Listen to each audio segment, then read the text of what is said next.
Good morning everyone. रसायन के कालांश रसायन की पाठशाला में हमारा जो एल्कोहल, फिनॉल व ईथर का अध्याय चल रहा था वह लगभग अपने अंतिम पड़ाव पर आता हुआ प्रतीत हो रहा है बच्चों। अब हम यहाँ पे, चूंकि पिछले कालांश में हमने ईथर के बनाने की विधियों की चर्चा की थी, आज हम एक छोटा सा कालांश लेके आए हैं जिसके अंतर्गत हम आज की हेडिंग लगाएंगे ईथर के भौतिक गुण। बच्चों, ईथर के भौतिक गुणों के ज़्यादा प्रश्न नहीं है, एक दो प्रश्न हैं, एक दो प्रश्नों की ही चर्चा करेंगे, इसलिए छोटा सा लेक्चर रहेगा। आपको पुनः मैं बताना चाहता हूं, पिछले एक सप्ताह पहले मैंने आपको एक मैसेज किया था जिसमें मैंने बताया था कि आपका एग्जाम आइडिया संबंधित एक पूरा इंपोर्टेंट प्रश्नों की सीरीज चालू होने वाली है जो कि आपके सॉल्यूशन अध्याय से चालू होगी और आगे बढ़ते हुए वह ऑर्गेनिक केमिस्ट्री पर समाप्त होगी। हो सकता है आपका अध्याय पहला कोऑर्डिनेट कंपाउंड चालू कर दें, क्योंकि ऑर्गेनिक केमिस्ट्री का वो भी महत्वपूर्ण कंपाउंड अध्याय है, और फिर पूरी केमिस्ट्री की चर्चा की जाएगी। प्रत्येक यूनिट के केवल और केवल महत्वपूर्ण प्रश्नों को आपको बताया जाएगा, उनको हल करना भी बताया जाएगा। यह बताया जाएगा ये प्रश्न हम बोर्ड में किस प्रकार लिखें, कैसे इन प्रश्नों के उत्तर हम बोर्ड में देंगे। सभी प्रश्न बोर्ड परीक्षाओं के होंगे जो पिछले वर्षों में आपकी बोर्ड परीक्षाओं में आए हुए हैं। मैं आशा करता हूं मुझसे जुड़ने वाले जितने भी सब्सक्राइबर हैं जो कक्षा 12वीं के छात्र हैं उनमें वह इस एग्जाम आइडिया सीरीज का फायदा उठाकर बहुत अच्छे अंक लाएंगे। आप लगातार बने रहिए। चलिए आज की एक नई हेडिंग लगाते हैं, ईथर के भौतिक गुण। इसमें पहला भौतिक गुण हम क्वथनांक पढ़ेंगे और दूसरा भौतिक गुण हम विलेयता पढ़ेंगे। क्वथनांक संबंधित प्रश्न भी आते हैं और विलेयता संबंध भी आते हैं। चलिए पहला प्रश्न पढ़ते हैं, क्वेश्चन पढ़ें डायरेक्ट। पहला क्वेश्चन हम पढ़ते हैं कि जो ईथर है, ईथर का बॉइलिंग पॉइंट अल्कोहल से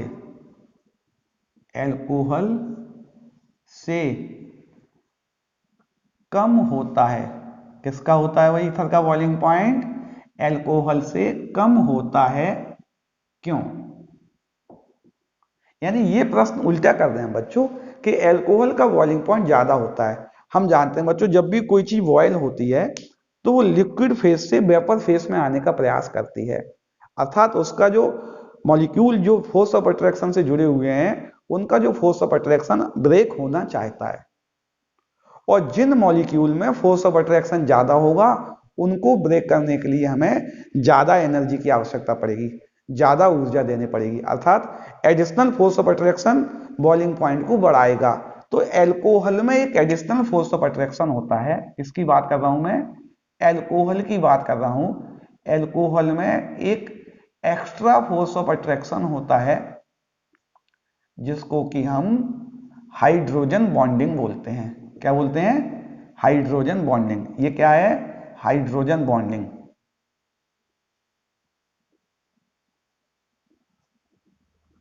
किसमें? एल्कोहल में। एल्कोहल में एक एडिशनल फोर्स ऑफ अट्रैक्शन होता है जिसको हम बोलते हैं हाइड्रोजन बॉन्डिंग। इस हाइड्रोजन बॉन्डिंग को जब हम ब्रेक करेंगे तो हमारी एक्स्ट्रा अमाउंट लगेगा। किसका? एक्स्ट्रा अमाउंट लगेगा किसका? एनर्जी का, हीट का। तो इसका बॉइलिंग पॉइंट ज्यादा होगा। प्रश्न था एल्कोहल का बॉइलिंग पॉइंट ईथर से ज्यादा क्यों होता है, ईथर का कम क्यों होता है? एल्कोहल में एक additional force of attraction hydrogen bonding होता है। इस हाइड्रोजन बॉन्डिंग को तोड़ने के लिए हमें अतिरिक्त एनर्जी की आवश्यकता होगी जिससे इसके बॉइलिंग पॉइंट ज्यादा होंगे। दूसरी बात, यहां एल्कोहल की जगह हम एल्काइल हैलाइड लगा दें। क्या लगा दें? एल्काइल हैलाइड लगा दें।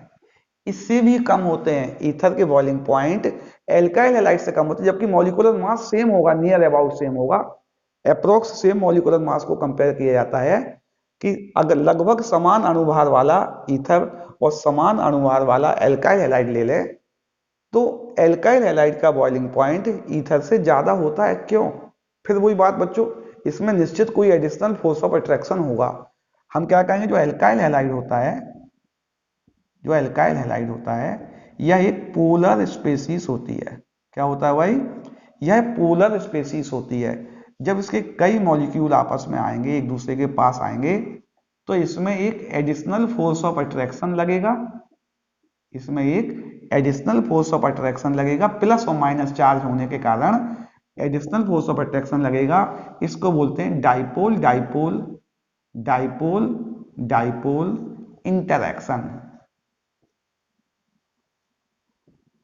डाइपोल डाइपोल इंटरैक्शन होगा, इसका प्लस उसके माइनस को इंटरैक्ट करेगा, उसका माइनस उसके प्लस को इंटरैक्ट करेगा। इस इंटरैक्शन को ब्रेक करने के लिए भी एक्स्ट्रा अमाउंट ऑफ एनर्जी की आवश्यकता पड़ेगी, जिससे इस ईथर के बॉइलिंग पॉइंट एल्काइल हैलाइड से भी कम होंगे। तो दो प्रश्न हुआ बच्चों आपके बॉइलिंग पॉइंट के। Question number 2। अच्छा ये भी याद रखना, तीसरी बात, कि ईथर के बॉइलिंग पॉइंट एल्केन, तीसरा क्वेश्चन है, एल्केन से के, एल्केन के लगभग समान, कैसे होते हैं भाई, समान होते हैं। क्यों समान? इसलिए होंगे कि दोनों का फोर्स ऑफ अट्रैक्शन लगभग सिमिलर है, दोनों में weak van der Waals force of attraction होता है। अगर दोनों के मॉलिक्यूलर मास लगभग समान होंगे तो इनके बॉइलिंग पॉइंट भी नियर अबाउट सेम होंगे। जैसे हम लिख रहे हैं CH3OCH3 और हम लिख दें C3H8, इसका मॉलिक्यूलर मास होगा 12 और 3 15, 15 30 और 16 46, और इसका आएगा 36 और 8 44। यानी molecular mass near about same है। जब मॉलिक्यूलर मास सेम है तो मेल्टिंग बॉइलिंग पॉइंट सेम होना चाहिए, और इसके बॉइलिंग पॉइंट सेम ही होते हैं, अप्रोक्स सेम होते हैं, क्योंकि दोनों में सेम तरह का फोर्स ऑफ अट्रैक्शन होता है, मॉलिक्यूलर मास भी सेम हो गए हैं, तो बॉइलिंग पॉइंट भी इनके सिमिलर ही आते हैं, उनमें ज्यादा अंतर नहीं आता है। अब आता है अगला क्वेश्चन, विलेयता। पहला क्वेश्चन बना इसका, क्वेश्चन इसमें 3 हो गए, 1 2 3 क्वेश्चन होगा इसमें। अब क्वेश्चन नंबर 4, ईथर जल में विलेय है, जबकि बच्चों यह एक नॉन पोलर कंपाउंड है, इसमें पोलरिटी बहुत कम होती है। यह सामान्यतः सिमेट्रिकल ईथर तो होता ही नहीं है पोलर, तो यह जल में विलेय है। क्यों? ठीक है ना, क्यों है भाई? क्योंकि ईथर के अणु जल के साथ हाइड्रोजन बॉन्डिंग कर लेते हैं। क्या कर लेते हैं बेटा? Hydrogen bonding. ईथर को जब जल में मिलाया जाता है तो इसके अणुओं में जल के अणुओं के साथ हाइड्रोजन बॉन्डिंग बनाने का बिहेवियर होता है।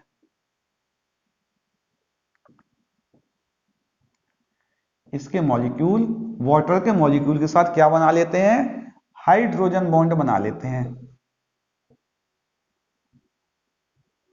अर्थात प्रश्न आता है कि ईथर जल में विलेय क्यों होते हैं? आपका जवाब होगा ईथर जल में विलेय इसलिए होते हैं क्योंकि ईथर के अणु जल के अणुओं के साथ हाइड्रोजन बॉन्डिंग बनाते हैं। नोट करना बच्चों, इसको देख लूं आ रहा कि नहीं आ रहा सही से। चलिए ठीक है, ठीक चल रहा है वहां पे। अगला अगला प्रश्न आता है कि दूसरा प्रश्न आता है, या 5वां माने इसको, कि अणुभार बढ़ने के साथ साथ ईथर की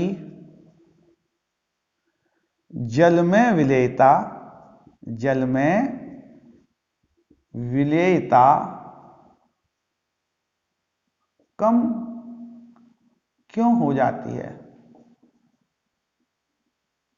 सामान्यतः जैसे जैसे अणुभार बढ़ता है इसकी जल में विलेयता कम होने लगती है। क्यों कम होने लगती है? नॉर्मली 5 और 6 कार्बन वाले ईथर जल में अविलेय होने लगते हैं। फिर ऐसा क्यों होता है बच्चों? बेटा जब ईथर जल में विलेय होता है तो उसमें सबसे महत्वपूर्ण यह इसका इलेक्ट्रोनेगेटिव एलिमेंट्स है, ऑक्सीजन। यह इसको पकड़ने का प्रयास करता है, वाटर के हाइड्रोजन को, हाइड्रोजन बॉन्डिंग बनाता है। लेकिन ये जो पार्ट है, ये वाला पार्ट, यह पार्ट हाइड्रोफोबिक होता है। कैसा होता है बच्चों?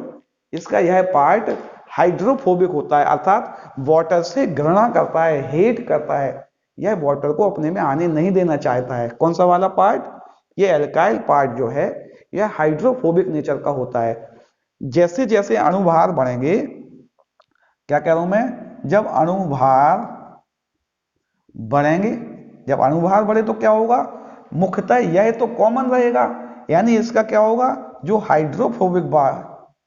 हाइड्रोफोबिक जो पार्ट है वह बढ़ेगा। अब आपको बात समझ में आ रही कि नहीं आ रही है? अणुभार बढ़ेंगे तो इसका हाइड्रोफोबिक, ऑक्सीजन तो वही का वही रहेगा, जैसे हम लिख रहे हैं CH3OCH3 और हम लिखें C4H9OC4H9, तो इसका जो हाइड्रोफोबिक पार्ट है ये पार्ट बढ़ेगा, यानी बड़ा भाग ऐसा होगा जो हाइड्रोजन बॉन्ड नहीं बना रहा होगा। जब हाइड्रोजन बॉन्ड बहुत कम बनेंगे तो सॉल्युबिलिटी भी कम हो जाएगी। यानी क्या कहेंगे हम, अणुभार बढ़ने के साथ साथ इसके हाइड्रोफोबिक पार्ट की साइज बढ़ती जाती है, और जब हाइड्रोफोबिक पार्ट की साइज बढ़ती जाती है तो हाइड्रोजन बॉन्डिंग बनाने का सामर्थ्य अपने आप कम होता जाएगा। जब हाइड्रोजन बॉन्डिंग बनाने का सामर्थ्य कम होता जाएगा तो ईथर की जल में विलेयता भी कम होती जाएगी और आगे जाते जाते धीरे धीरे जल में अविलेय होने लगेंगे। इस बात को भी हमें ध्यान रखना बच्चों, है ना। एक प्रश्न और भी है, क्योंकि यह नॉन पोलर सॉल्वेंट कहलाता है नॉर्मली, तो ether non polar solvent organic solvent में आसानी से डिसॉल्व हो जाता है। एल्कोहल में विलेय है, क्योंकि एल्कोहल के साथ तो यह हाइड्रोजन बॉन्ड बनाता ही है, एडिशनल बात हो गई है। कार्बन टेट्राक्लोराइड में विलेय है, बेंजीन में विलेय है। क्या कह रहा हूं मैं, यह नॉन पोलर सॉल्वेंट में आसानी से डिसॉल्व हो जाता है ईथर। तो आपको दोनों बातों की चर्चा हुई बच्चों, बहुत से क्वेश्चन बने। इसके 3 क्वेश्चन कौन से बने, इसका बॉइलिंग पॉइंट एल्केन से कम क्यों होता है, सॉरी एल्कोहल से कम क्यों होता है, एल्काइल हैलाइड से कम क्यों होता है, एल्केन के समान क्यों होता है, 3 क्वेश्चन।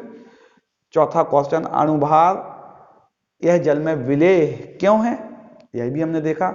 विलेयता बढ़ती क्यों, कम क्यों होती जाती है अणुभार बढ़ने के साथ साथ, इसकी भी हमने चर्चा की। इन सभी प्रश्नों को बच्चों अपने शब्दों में नोट करना है, आपको अपनी उत्तर पुस्तिका में अपने शब्दों में नोट करना है। अगले कालांश में जो हमारा ईथर का अध्याय चल रहा है, ईथर का टॉपिक चल रहा है, उसकी अंतिम हेडिंग लेके आए। कालांश हो सकता है 2 जाए, एक ही में हो जाए, जो भी आपको समझ में आए उस समय देखेंगे। उसकी अंतिम हेडिंग लेके आएंगे, हम ईथर के फेमस रासायनिक गुणों की चर्चा करेंगे।